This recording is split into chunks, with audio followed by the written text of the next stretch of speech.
Bon, je pense qu'on va peut-être pouvoir commencer doucement. Donc du coup, bah, merci à tous de nous rejoindre pour ce webinaire sur la prévention du cancer et des maladies chroniques, en milieu du travail. Juste pour nous présenter très rapidement, du coup, je suis Clerton Florian, infirmier au sein de l'équipe pluridisciplinaire du docteur Réau, qui est avec moi.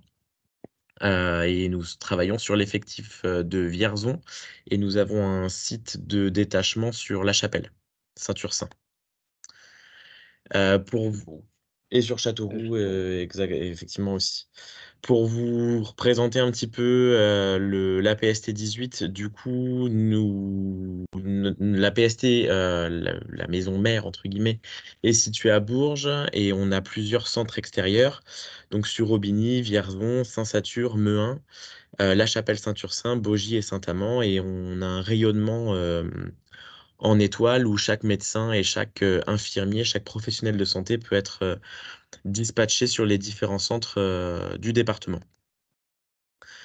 Pour rappel, nos missions, du coup, c'est des actions de promotion de santé, surveillance de l'état, de santé sur la base du diagnostic santé-travail, hein, donc ça, c'est les visites, la traçabilité et la veille sanitaire, des actions de santé-travail, pardon, en entreprise, l'aide à l'évaluation et la prévention des risques, et l'accompagnement et les conseils des employeurs, des salariés et de leurs représentants.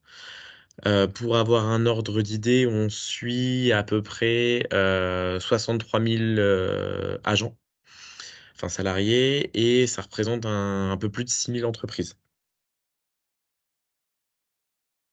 Sur notre fonctionnement de service, donc il y a comme on vous l'a noté, il y a une pluridisciplinarité, hein, qui s'effectue. On n'a pas de pénurie médicale. La base de notre service, enfin l'ADN du service, c'est principalement l'innovation, hein, développement de l'innovation. On est un service qui se pilote par la donnée, donc tout ce que vous partagez en tant qu'employeur, en tant que salarié, est récolté, structuré et analysé de manière à avoir, des actions en milieu de travail ou des diagnostics qui sont au plus proche des besoins, des salariés et des employeurs. Cette transition numérique, on l'a effectuée en 2017 avec, l'arrivée de la plateforme collaborative entre tous les acteurs. Donc sur le plan, employeur, donc vous avez le portail employeur à compléter avec, votre listing de salariés, l'évaluation, enfin le document unique d'évaluation des risques pro. Vous avez toutes nos coordonnées, vous avez, voilà, tout cet aspect-là. Sur le plan salarié, du coup, c'est, ce qui se passe sur la tablette en prévisite connectée. Donc, le questionnaire de prévisite, toute la partie, dépistage, examen de dépistage qui se fait, lors de la prévisite connectée et on a le volet, professionnel de santé qu'on est amené à compléter lors de différents entretiens ou des actions au milieu de travail. Au sein de notre service, du coup, il y a 9 IPRP. Donc IPRP, c'est intervenant en prévention risque pro. On a 16 médecins du travail, 15 infirmiers du travail, 19 assistants médicaux qui forment du coup les équipes pluridisciplinaires. Et en parallèle, on a donc nos chargés de projet, et on a également le pôle orientation et innovation, qui font partie du coup, enfin qui nous permet d'avoir, un travail, en collaboration et d'être au plus proche, des besoins des entreprises et des salariés. Le suivi médical renforcé par la prévisite connectée, hein, donc ça, c'est ce que j'ai évoqué très succinctement. Donc c'est le questionnaire qui est sur tablette pour ceux qui seraient déjà passés au sein de nos services. C'est un questionnaire assez complet qui nous permet d'avoir, en détail la situation, sanitaire, sociale et professionnelle, du salarié. Lorsqu'il va remplir le questionnaire, ça va permettre de mettre en avant les antécédents, les risques et les expositions professionnelles, le vécu du salarié, éventuellement s'il a des douleurs.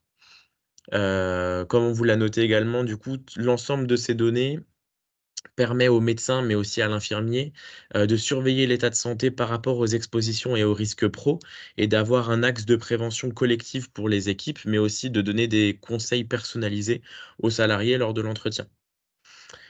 En 2022, c'est 35 000 visites, réalisées pour 21 000 salariés, pardon. Il y a un peu plus de 17 000 visites qui ont été faites par les médecins et un peu plus de 18 000 par les infirmiers. On va pouvoir embrayer un petit peu sur le sujet, du coup, cancer et maladies chroniques en milieu professionnel. Au niveau de on voulait, le docteur Réau et moi, vous présenter du coup quelques chiffres, pour que vous ayez conscience, un petit peu de l'enjeu, de la santé au travail, puisque là, concrètement, on va vraiment, axer notre, travail sur la santé au travail. Il y a à peu près 1 200 personnes qui apprennent chaque jour qu'elles ont un cancer et 400 travaillent encore, donc il y a 400 actifs, donc un tiers, qui sont, des salariés, des travailleurs, des actifs.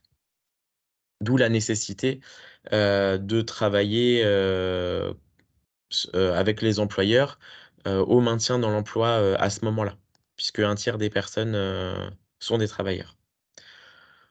Au niveau du diagnostic, une fois qu'il est posé, on sait que ça va avoir des impacts notamment organisationnels et financiers, hein, au sein des entreprises, par de l'absentéisme pour, diverses raisons, hein, ça peut être, des rendez-vous, Et les traitements, suivi de traitement, chimiothérapie, radiothérapie, exactement. post-chir aussi. D'où la nécessité de prévoir une réorganisation en interne puisque, bah, s'il y a de l'absentéisme, il va y avoir recrutement de remplaçants. Ça va nécessiter éventuellement de dispatcher le travail tant qu'il y aura pas de remplaçant. Et pour l'employeur, du coup, le versement d'indemnités, liées du coup à l'arrêt, par exemple. Heu, donc c'est à prendre en considération. Avec une perte de compétences, Mmh. qui sera pas forcément, remplacée par les remplaçants des agences Mmh. intérimaires. Une expérience, une expérience qui a pu être acquise, par, un travailleur qui a peut-être de l'ancienneté Mmh. dans l'entreprise et du coup l'arrivée d'un remplaçant, peut engendrer justement un temps certain pour s'habituer du coup, à son nouveau poste. Là, c'est un graphique qu'on vous a remis, qui date de 2018, hein, mais les chiffres restent cohérents avec les derniers chiffres. Donc travailler avec un cancer, le but, c'est de favoriser le maintien dans l'emploi du cancer puisque le cancer touche, comme on vous l'a dit, de plus en plus d'actifs. 1 000 personnes, là, on vous a mis c'est 1 000 personnes, mais là, sur les derniers chiffres, c'était 1 200. Donc 1 000 personnes apprennent chaque jour qu'elles ont un cancer. 400 sont, toujours actifs. On a des diagnostics qui sont de plus en plus précoces et des traitements plus performants et moins invasifs, ce qui permet, bah, le maintien dans l'emploi et puis il y a le recul de l'âge légal du départ à la retraite qui fait qu'on aura un nombre d'actifs, qui sera toujours plus grand. Un nombre de patients atteints de cancer, encore actifs, Ouais, plus plus important. important. Mmh. Il est pénalisant du coup sur le plan professionnel, dans le sens où il y a 13 points de pourcentage d'écart entre le taux de chômage des personnes en bonne santé et le taux de chômage des personnes limitées pour des raisons de santé. Donc raison de santé, ça peut être maladie chronique comme ça peut être, cancer. On sait que les maladies chroniques peuvent être, compliquées également à gérer puisque, bah, nécessitent des rendez-vous médicaux, des traitements, un suivi et puis, bah, qui dit maladie chronique dit, répétition ou possiblement évolution de la pathologie. Donc nécessité, de se concerter pour le maintien dans l'emploi. Actuellement, plus de 15 des salariés sont atteints de maladies chroniques et on estime qu'en 2025, ça sera environ un quart, 25. Maladies chroniques, ça peut être des insuffisances rénales, cardiaques, diabète, maladies, hypertensives, auto-immunes, enfin, la liste est longue. D'où l'importance du suivi en santé au travail, hein. C'est que, bah, avec le départ, de l'âge légal, enfin le départ, oui, à la retraite, le recul de l'âge légal, pardon, fera qu'on aura de plus en plus de pathologies chroniques, enfin en tout cas de plus en plus de salariés avec des pathologies chroniques. Donc la nécessité de ce suivi en santé au travail, ça nous permet oui, de maintenir le salarié dans l'emploi, dans des meilleures conditions physiques et psychologiques. Le but de favoriser le maintien dans l'emploi également, c'est d'éviter du coup un coût de friction. Donc le coût de friction, c'est l'ensemble, enfin c'est caractérisé et défini par la perte de productivité d'une entreprise. Donc là, on l'évalue enfin en 2018, il était évalué à 525 millions d'euros par an. Et on vous l'a remis, du coup, ça nécessite des réorganisations internes, des indemnités de l'employeur, le recrutement de remplaçants et la formation du coup des remplaçants. Pour un arrêt de 120 jours, ça représente à peu près 9 000 euros. Donc ce qui n'est pas anodin. Le but de concilier du coup cancer et emploi, c'est que ça permet à l'entreprise du coup de faire des économies et de créer de la richesse immatérielle. Donc là, on n'est pas dans la productivité à proprement parler de biens ou de choses matérielles, mais de faire des économies potentielles sur les coûts de friction, comme on l'a évoqué. Mais également du coup des économies liées à l'absence de nécessité de formation, ce genre de choses. Donc le diagramme l'évoque, hein, donc sur un tiers temps, ça représente 665 euros, pour un mi-temps, 2680 euros, et pour un deux tiers temps, quasiment 4900 euros. 77% des actifs estiment que le maintien dans l'emploi renforce la cohésion et l'engagement des équipes, d'où la nécessité de prendre en charge et de maintenir dans l'emploi ces personnes-là. Ça peut créer une dynamique de groupe également oui, créer une dynamique de groupe. Oui, puis un bien-être pour les salariés et même pour l'employeur, parce que ça perturbe moins le Mm, fonctionnement des équipes et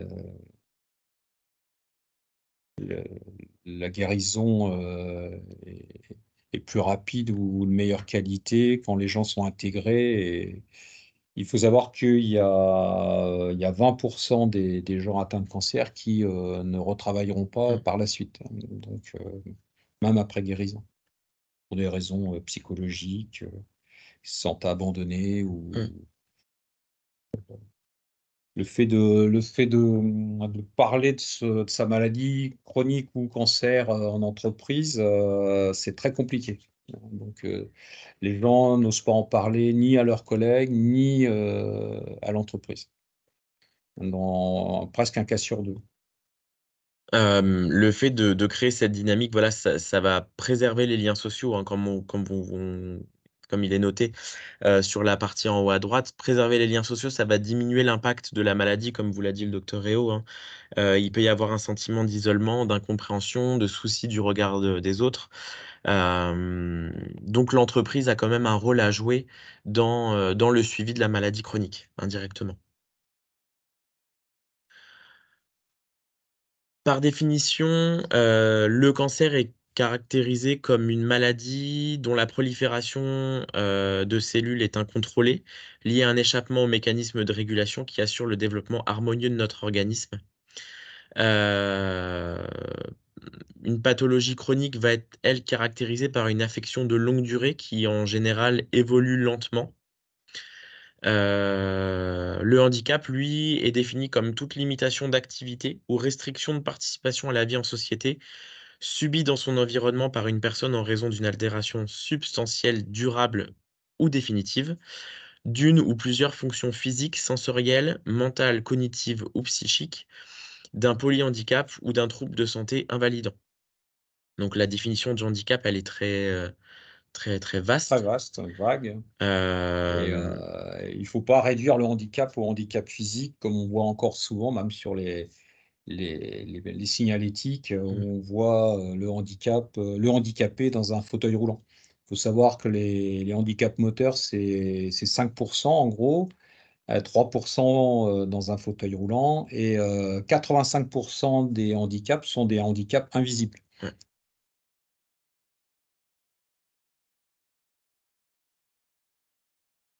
Au niveau de la physiopathologie, du coup, le cancer, enfin, le fonctionnement, oui, on pourrait dire, le développement d'un cancer, c'est une lésion majeure au niveau de l'ADN d'une cellule qui va se transformer.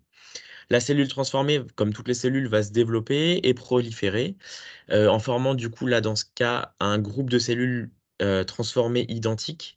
La cellule va acquérir des caractéristiques d'une cellule cancéreuse et l'évolution se fait d'abord localement, mais on le sait, hein, il y a des cancers qui peuvent s'étendre, c'est ce qu'on appelle la métastase.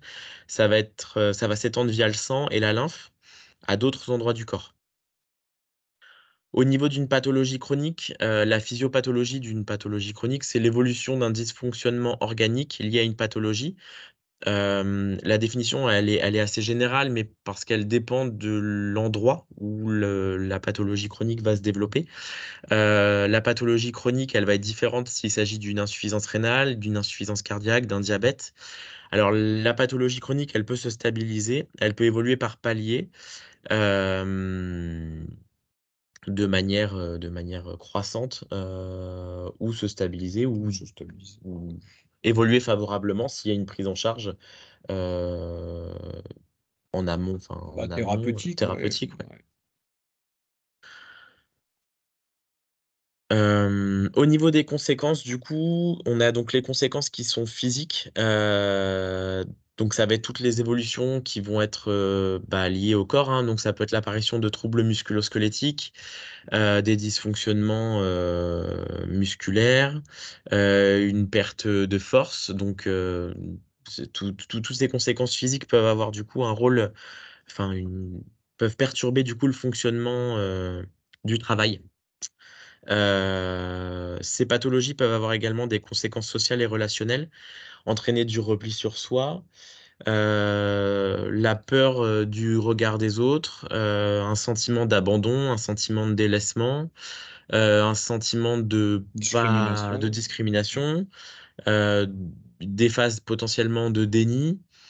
Ça peut avoir voilà, un sentiment, enfin, des conséquences assez lourdes d'un point de vue social.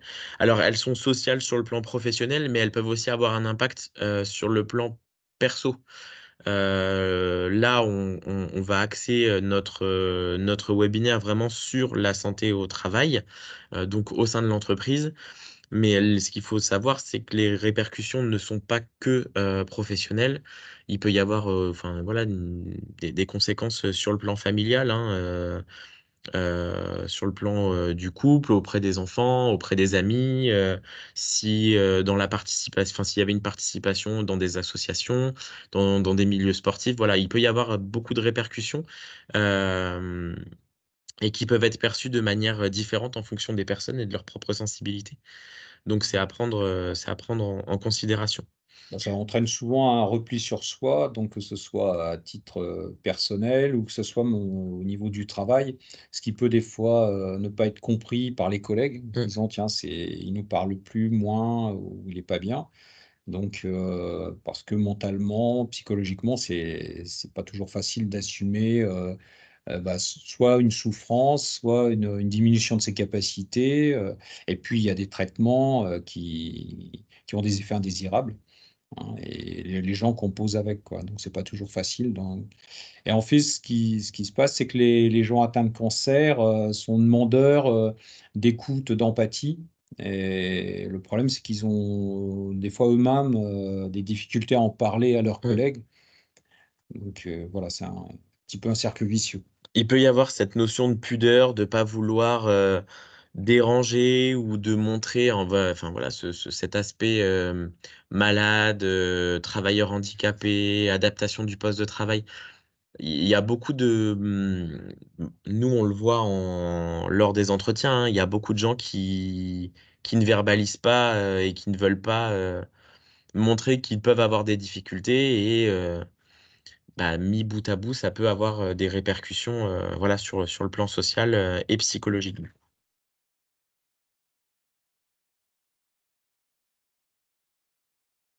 Du coup, comment travailler avec un cancer? Donc là, on a scindé un petit peu notre partie en deux, puisque maintenant, la santé au travail a un rôle majeur dans des actions de santé publique. Euh, l'APST et tous les autres centres de santé au travail se doivent de développer des volets de santé publique. Donc sur le rôle de la santé au travail à proprement parler, donc on a toutes les mesures de prévention qui vont être individuelles et collectives, hein. Ça peut très bien être au cours d'un entretien, un entretien individuel avec un salarié. Il va nous évoquer des risques et des expositions, des habitus, et on va être en mesure de le conseiller individuellement, de manière à limiter l'apparition, ou si l'apparition est déjà là, de freiner son évolution. On va mener du coup des actions de dépistage, hein, pareil en fonction des risques et des expositions. Si vous avez des salariés qui vont être exposés à des agents chimiques, à certains ports de charge, enfin voilà, à des tas de risques et des expositions variées qui peuvent avoir des conséquences en termes de pathologie chronique ou d'apparition de cancer. On va mener des actions de dépistage en fonction des risques et des expos. On a maintenant en santé au travail l'obligation de porter une cellule PDP. Donc la cellule PDP, c'est prévention de la désinsertion professionnelle. Donc le but, c'est le maintien dans l'emploi. Quand on va déceler des difficultés sur un poste de travail. Voilà, c'est une cellule qui nous permet, avec différents intervenants, de réfléchir à des organisations pour le maintien dans l'emploi. On a un rôle du coup pareil en action en milieu de travail. Ça va être quand on va être amené à se déplacer au sein de vos entreprises ou de réaliser des actions de sensibilisation collective ou enfin, voilà, des actions très variées. De vous conseiller au mieux pour toujours freiner l'apparition ou le développement de pathologies chroniques ou de cancer. On va intervenir également sur des plans d'action personnalisés. Donc là, ça rejoint du coup les informations qui sont données lors des entretiens individuels ou par les sollicitations des employeurs pour des visites à la demande du salarié, des visites à la demande de l'employeur, des visites de pré-reprise, des visites de reprise. Ça va être des aménagements du poste de travail, ça va être des réflexions sur les orientations, sur comment on organise le retour de manière à faciliter le poste. Mmh. Et Aménagement horaire, aménagement horaire, physique, aménagement physique. technique, ouais, aussi. Mm. Et si vraiment en dernier recours, il n'y a pas de possibilité d'aménagement du poste de travail, pas d'orientation. Enfin, des orientations, il y en aura toujours, hein, il y a toujours des orientations possibles, mais si vraiment il n'y a pas, on est assez limité et que dans votre entreprise, il n'y a pas de possibilité de reclassement, de changement d'organisation, l'inaptitude au poste de travail. Et également, du coup, les partenariats. Donc ça, c'est nos partenariats avec les différents intervenants, donc Cap Emploi, CARSAT, MDPH, la MDPH, sécurité sociale sécurité aussi. sociale, les différentes recommandations qu'on va pouvoir faire avec voilà, donc la MDPH, mais conseiller sur la reconnaissance en qualité de travailleur handicapé, en quoi elle est utile, comment elle va intervenir. Donc là, c'est vraiment du conseil individuel. L'allocation adulte handicapé Ouais. aussi. Au niveau des actions de santé publique, donc on en a déjà mené quelques-unes depuis quelques années. Donc aujourd'hui, c'est plutôt axé sur la promotion et la participation à des actions de santé publique. Donc là, on est loin des pathologies chroniques, mais on a eu tout un volet de vaccination qu'on a toujours, hein, d'ailleurs. On a participé également de notre côté à des actions de prévention sur, par exemple, les pathologies rénales Rénal. chroniques, l'insuffisance rénale. Donc, par exemple, la bandelette urinaire qui est proposée en fonction des risques et des expositions professionnelles des salariés vise à dépister justement en amont ces pathologies chroniques avec éventuellement du coup des recherches de sucre, de protéines dans les urines qui nous permettent voilà, de conseiller le salarié, éventuellement d'orienter le salarié vers son médecin traitant et à défaut, si pas de médecin traitant, au moins qu'il y ait un courrier qui soit fait pour tout ce qui va être néphrologue, urologue si besoin. Ouais. Puis on a aussi des tests capillaires, Test capillaire de créatinine des également. tests sanguins. Mm. Et puis en amont, c'est le dépistage, essayer de voir si les salariés sont en contact avec des produits néphrotoxiques. Mm. Donc là, on est vraiment dans le cadre rénal, mais la prise de tension, la surveillance tensionnelle, le dépistage qui est fait en amont, pareil, nous permet de guider le salarié. Lors de l'entretien, on va avoir tout un volet où si on sait que le salarié travaille en horaire alterné, qu'au niveau de ses habitus, ses habitus, il y a un volet tabagique, que le fait de travailler en horaire alterné, il va y avoir des conséquences sur le sommeil, des conséquences sur l'alimentation. Voilà, on va avoir tout ce volet de santé publique avec des conseils.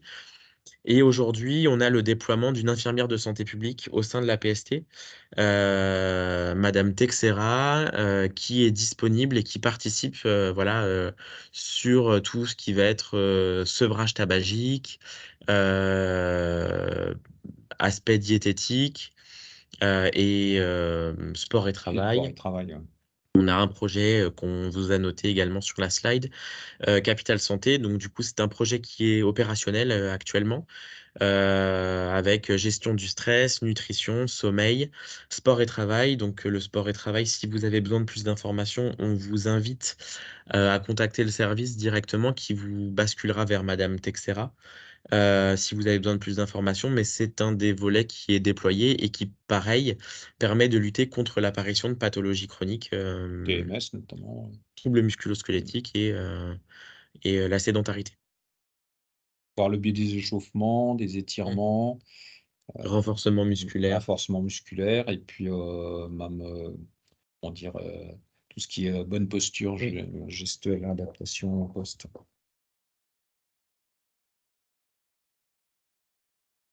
Euh, Là, du coup, la présentation était assez sommaire. On aura un temps d'échange et de questions. On voulait simplement, du coup, vous parler également de nos prochains webinaires. Donc, le 3 octobre, de 10h à 11h, il y aura il y aura un webinaire qui sera dédié justement au projet Capital Santé, le projet dont on vient de vous parler, donc gestion du stress, alimentation, sommeil et nutrition. Le 19 octobre de 10h à 11h, il y aura prévention du cancer du sein pour le Octobre Rose. Et au mois de novembre, de 11h à midi, il y aura tout ce qui est prévention du tabagisme pour le mois sans tabac. Juste avant qu'on entame la partie échange et questions, à la fin du webinaire, vous aurez sur la barre de chat, enfin sur la partie conversation, vous aurez un lien qui va vous conduire vers un questionnaire. N'hésitez pas à venir le remplir. Ça nous permet d'avoir un retour sur sur Ressenti. votre ressenti suite au webinaire, savoir si on peut améliorer la qualité de nos services en ce qui concerne les informations qu'on vous transmet. Donc, n'hésitez pas à aller le remplir dès la fin du webinaire. Si vous avez des questions, n'hésitez pas à nous, à nous en faire part. S'il y a des choses que vous voulez qu'on approfondisse, si vous avez des questions par rapport à ce qu'on a présenté, n'hésitez pas. On vous écoute.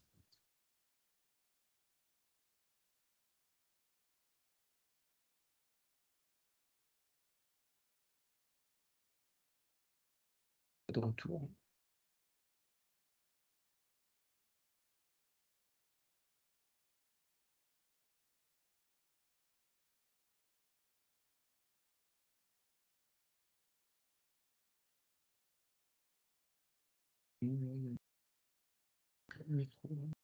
Peut-être dans la partie conversation.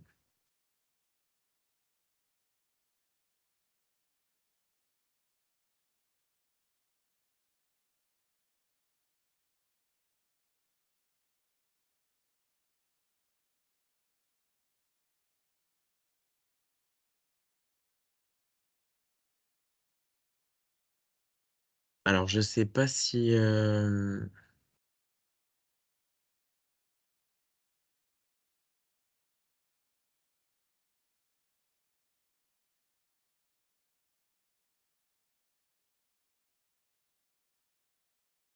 On n'est pas du tout de.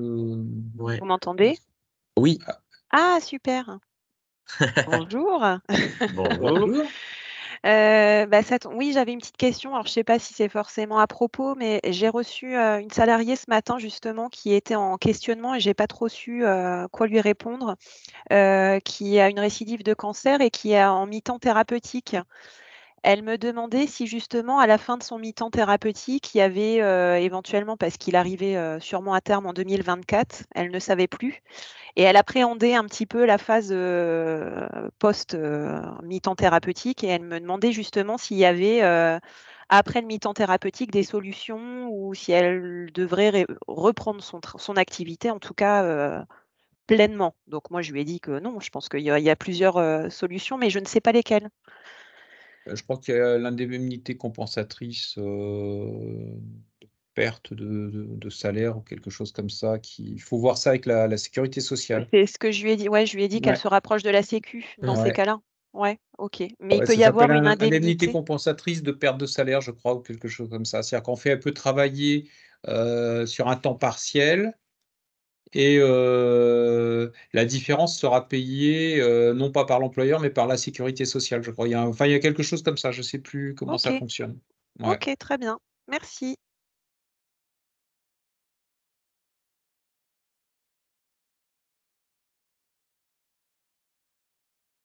Est-ce que quelqu'un d'autre a des questions?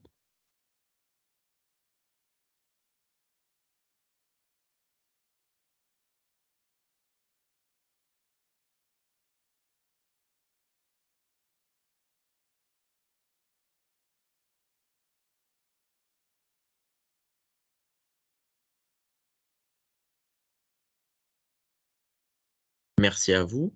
Bon.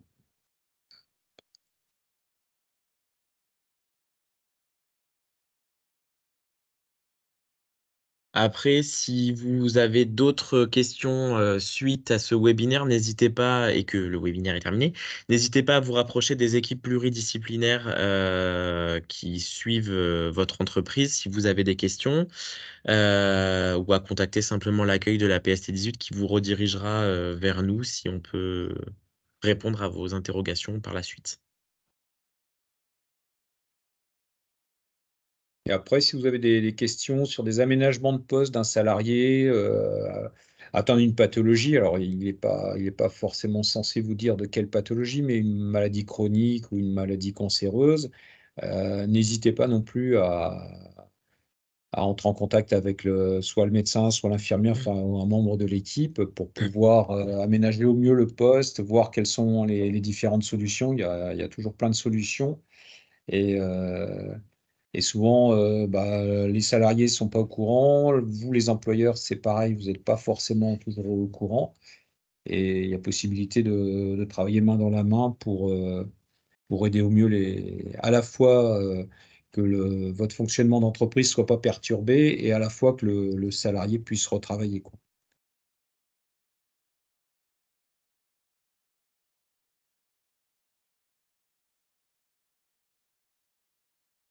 Vous n'avez pas de questions?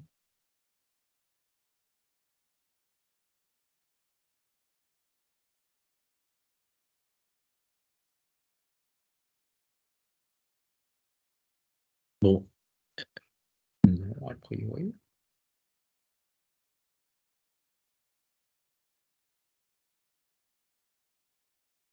On a des réponses. Merci pour cette présentation. Merci, merci. Belle journée.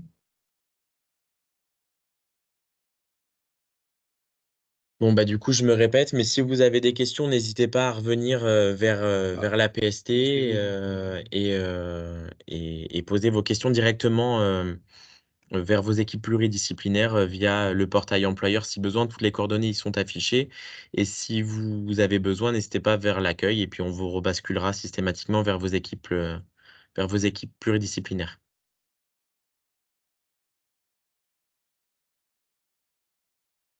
Eh ben, merci à tous. Merci à tous et bel été à vous aussi.